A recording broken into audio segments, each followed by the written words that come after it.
আসসালামু আলাইকুম। যারা ইতিমধ্যে ফুয়েল কার্ডের জন্য অনলাইনে আবেদন করেছেন, তো আপনাদের কার্ডটি কি অনুমোদিত হয়েছে কিনা ওইটা কিভাবে অনলাইনে চেক করবেন, ওইটাই আজকে এই ভিডিওর মাধ্যমে আপনাদেরকে আমি জানানোর চেষ্টা করব।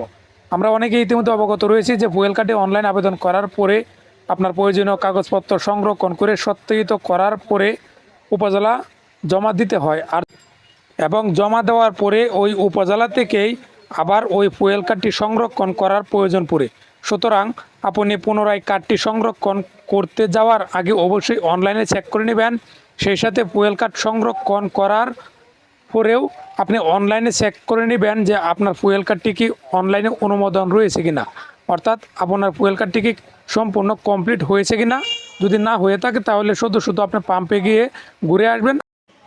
তো এই কাজটি করার জন্য সর্বপ্রথম আপনারা যে কোনো একটি ব্রাউজারে চলে যাবেন। আমি আমার কম্পিউটার দিয়ে গুগল ক্রোম ব্রাউজারে চলে এসেছি। এখানে লক্ষ্য করেন একটি সার্চ অপশন রয়েছে, এখানে আমি লিখব fuelpass.com। আপনারা fuelpass.com লিখে সার্চ করবেন।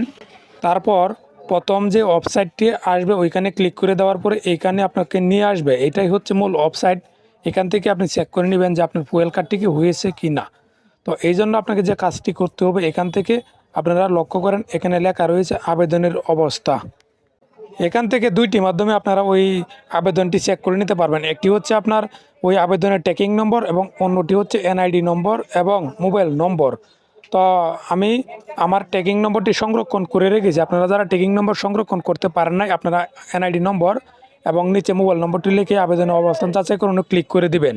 তো এখানে এখন আমি আমার ট্র্যাকিং নম্বরটা লিখে আমার আবেদনটি যাচাই করবো। আমি আমার ট্র্যাকিং নম্বরটা এখানে লিখে দিলাম। লিখে দেওয়ার পরে আবেদন যাচাই ক্লিক করার সাথে সাথে আমার সামনে চলে এসেছে। আপনারা লক্ষ্য করেন এখানে লেখা রয়েছে অনুমোদিত, অর্থাৎ আমার ওই ফুয়েল কার্ডটি অনুমোদিত হয়ে গেছে।